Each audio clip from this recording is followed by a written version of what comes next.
E hoje vamos tirar as dúvidas de você que busca o emagrecimento, principalmente aquelas pessoas com obesidade e que sentem dificuldade de ter acesso à consulta pelo SUS. Então envia sua pergunta, porque na edição de hoje eu já estou aqui com a médica endocrinologista, a doutora Laila Cordeiro. Ela é formada pela Universidade Federal de Sergipe, é especialista em endocrinologia pela Sociedade Brasileira de Endocrinologia e Metabologia, é mestra em Ciências Aplicadas à Saúde pela UFES. Então você que tem dificuldade, já pode enviar a sua mensagem para que eu possa ler no ar. A doutora Laila já está aqui, quero dar bom dia para ela, bem-vinda, obrigada pela presença aqui ao quadro Fala Doutor. Bom dia, Jaqueline, é um prazer. Tamires, é um prazer. Jaqueline é da tarde. É da tarde.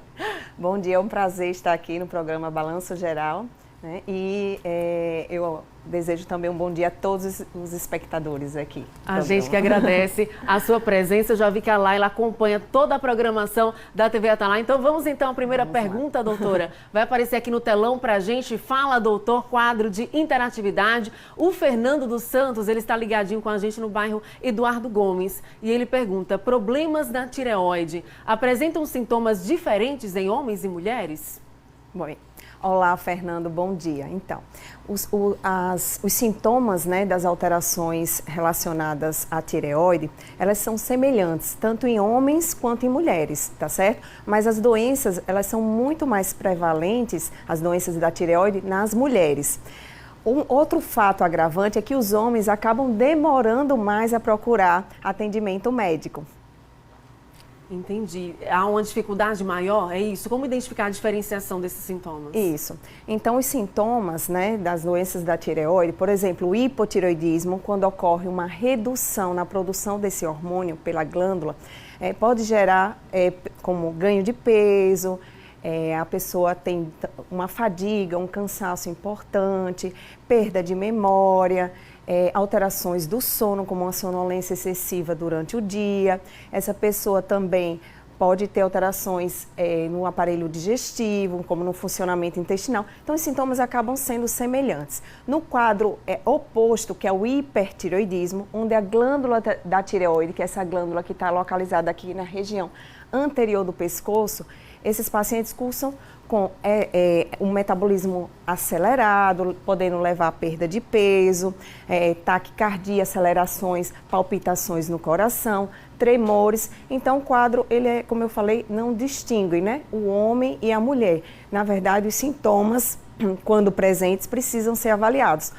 A grande dificuldade é que levar o homem a procurar atendimento médico. Então, as mulheres, elas têm esse autocuidado maior, né? Estão sempre no médico, fazendo pelo menos aquela avaliação anual da sua saúde. Então, é uma mensagem que fica aqui para os homens, né? A importância de procurar atendimento médico pelo menos uma vez por ano para fazer essa avaliação da sua saúde. É prevenção, e prevenção é saúde. Olha, daqui a pouco eu já começo a ler algumas perguntas aqui em tempo real também, que já estão chegando no WhatsApp. Já agradeço a interatividade de vocês. Vamos então para a próxima pergunta. Esse é o quadro Fala Doutor. A Josefa Bonfim está ligadinha com a gente lá no município de Umbaúba. Ela pergunta, com qual idade devemos cuidar da tireoide? Há algum sinal de alerta que indique que o órgão precisa ser investigado? E qual o impacto disso no peso da pessoa? Há uma relação? Sim. Olá, Josefa, bom dia. Então, a idade recomendada é a partir dos 35 anos, tá?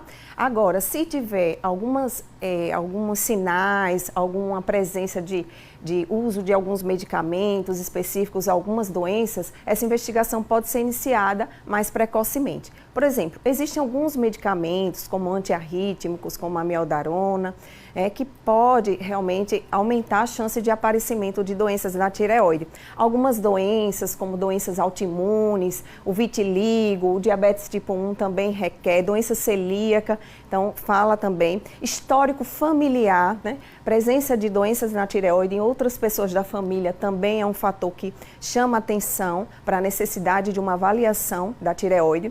A obesidade, gente, também, né, deve ser avaliado, esses hormônios. Presença de doenças como depressão, né, e transtornos de ansiedade. Então, é preciso fazer uma avaliação desses exames laboratoriais que vão investigar como é que está o funcionamento dessa tireoide através do TSH e do T4 livre. Então, é muito importante, né, diante de alterações de perda de peso, importante, associada à aceleração no coração, né, um quadro de ansiedade importante, tremores. Né? Então, a gente precisa realmente avaliar, né, o quadro do hipertireoidismo, que é quando a glândula da tireoide começa a funcionar de forma acelerada, levando a uma produção maior desses hormônios da tireoide. Verdade, ansiedade, depressão, tudo isso impacta na saúde e às vezes também no peso, muitas vezes. Vamos à próxima pergunta. Este é o Fala Doutor, hoje estamos falando sobre emagrecimento, para você que está aí na luta, querendo ter um peso aí ideal. Maria Aparecida de Porto da Folha, ela diz assim, se eu parar de consumir açúcar em minha alimentação, eu emagreço? Por que é tão difícil parar de consumir alimentos ricos em açúcares? São gostosos, é uma tentação. Isso. Então, Maria Aparecida, realmente, quanto mais açúcar a gente consome, né, maior a vontade de consumir no dia seguinte. Então, a minha sugestão é você tentar reduzir ao máximo o consumo desses alimentos. Existem algumas estratégias nutricionais que você pode implementar com auxílio de um nutricionista, na tentativa, né, de trazer mais saciedade. Tá? Eu sei que não é uma orientação muito simples, né, porque a gente acaba culturalmente acostumados a consumir aquela sobremesa diariamente. Existe também o comer emocional, que está bastante evidente agora nesse período de pandemia, né? A ansiedade, a insegurança do momento. Então, muitas vezes, esse comer emocional, ele, na verdade, está escondendo por trás um quadro de um transtorno de ansiedade, uma depressão, que precisa ser avaliado e tratado. Então, muitas vezes, as pessoas acabam buscando o doce como uma recompensa, né? Porque realmente o doce, ele acaba estimulando aquela região que traz ao centro do prazer do cérebro e trazendo aquela sensação de bem-estar. Mas existem outras formas de que a gente possa, né, compensar isso. Então, a adoção de um estilo de vida saudável, a prática regular de atividade física também leva, né, a esse estímulo, traz essa sensação de prazer, porque aumenta os níveis de serotonina no nosso corpo.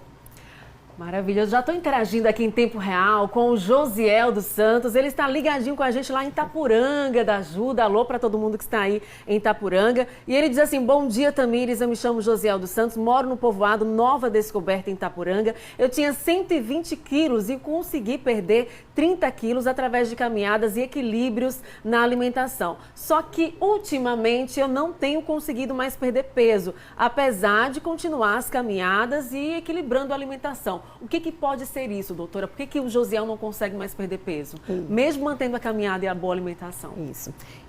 Pessoal, veja, a obesidade, ela é uma doença crônica, tá? O que acontece é que o nosso corpo, existe uma tendência natural dele querer recuperar o peso anterior. Então, existe uma necessidade contínua de esforços para que a gente possa manter o peso no mesmo lugar. Ou então, né, se a pessoa tiver interesse de perder mais peso, existe um esforço maior, né, para que consiga esse objetivo. Muitas vezes, nessas situações, é necessário a introdução de medicamentos, se você ainda está, por exemplo, com obesidade.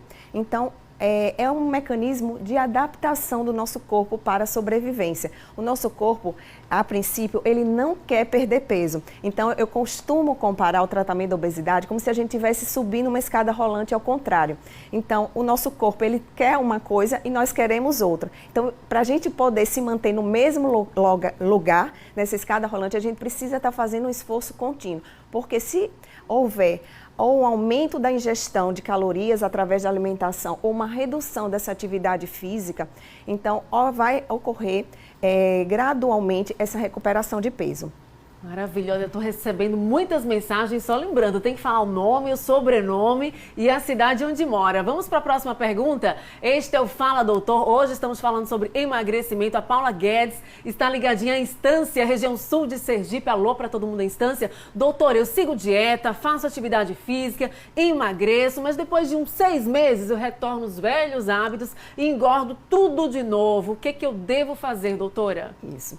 Então, Paula Guedes está comentando sobre o tão temível efeito sanfona, que é aquela questão, a pessoa inicia um tratamento para perda de peso, ela consegue perder, mas logo em seguida ela acaba diminuindo esses cuidados, né? Muitas vezes volta aquela velha alimentação rica em calorias ou adere ao sedentarismo, abandona a atividade física e isso, como eu falei, né? Existe um mecanismo adaptativo no nosso corpo e vai acabar acontecendo naturalmente se não tiver um cuidado em relação a isso. Então é importante, Paulo, você entender que a obesidade é uma doença crônica, assim como o diabetes. Então precisa de cuidados para o resto da vida. Então é importante manter um acompanhamento médico, né, onde esse médico irá avaliar a necessidade de medicamentos, um acompanhamento nutricional. É preciso também um acompanhamento com educador físico para que você possa continuar sendo motivada constantemente a manter esse autocuidado. Portanto, a mensagem que fica é que o tratamento da obesidade, principalmente na fase da manutenção do peso perdido, ele deve ser continuado. Então, existe um preconceito muito grande relacionado à obesidade, porque muitas pessoas atribuem que o ganho de peso é a falta de força de vontade, e não é isso, pessoal. Então, cada vez mais temos entendido como a genética, né, claro, e o ambiente obesogênico, com alimentos hipercalóricos e o sedentarismo contribui, mas a genética tem um fator muito importante. Portanto, não se culpem se ocorrer isso. Procure um acompanhamento médico, um acompanhamento com equipe multidisciplinar para que você possa retomar seu tratamento e que esse tratamento seja feito a longo prazo e com seriedade. Isso é possível, né? Olha, tem gente ligadinha com a gente no Conjunto Fernando Collor. Tem uma telespectadora aqui que ela fala assim, tem uns 57 anos, ela bota uma carinha de tristinha e diz que não consegue largar o doce. Ela costuma consumir muito doce na alimentação e aí não consegue perder peso e tem um agravante, é diabético. Qual é o impacto disso para a alimentação dessa telespectadora? Já já ela vai dizer o nome para mim. Então, o que é que acontece, né? O doce, ele tem um impacto bastante expressivo na glicemia, no açúcar.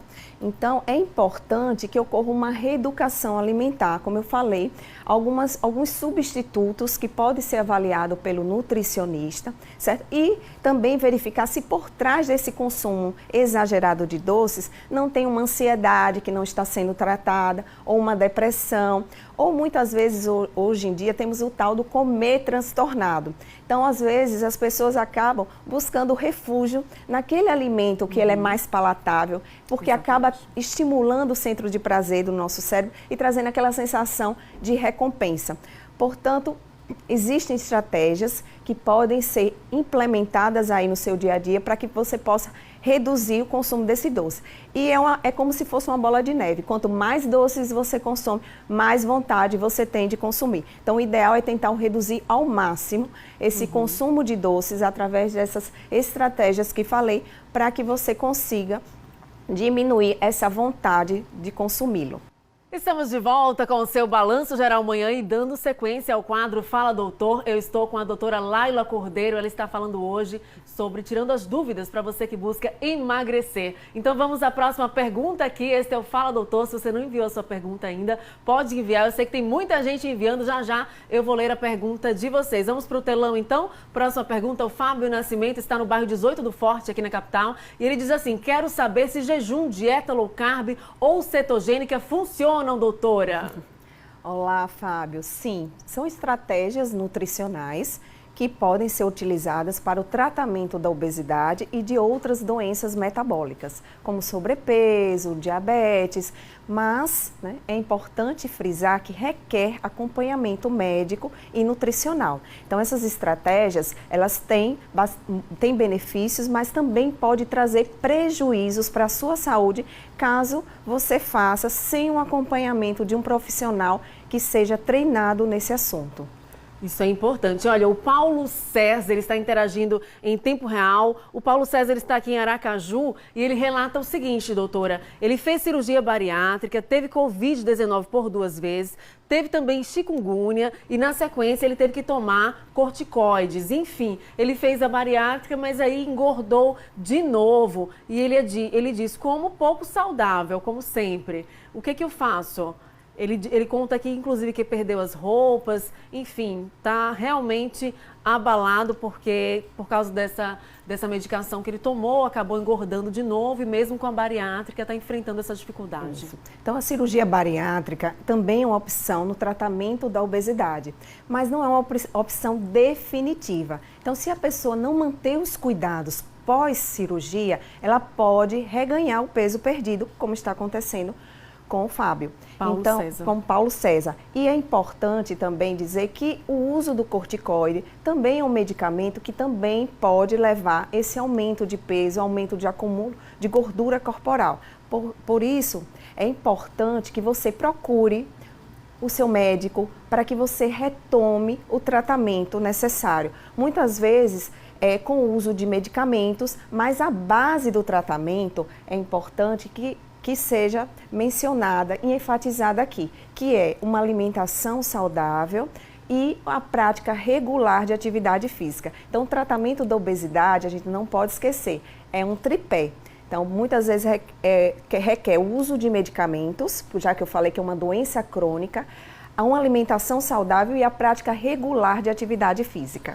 Ok, respondido então, a Josi dos Santos está ligadinha no bairro Industrial e ela diz assim: doutora, eu estou com diabetes e estou perdendo muito peso, isso está preocupante. É normal isso, doutora? Não, não é normal. O que pode estar acontecendo no seu caso é que o diabetes pode estar descompensado. As glicemias devem estar bastante elevadas. Então é importante que você procure o seu médico para que sejam feitos os ajustes nos medicamentos e na alimentação adequadamente.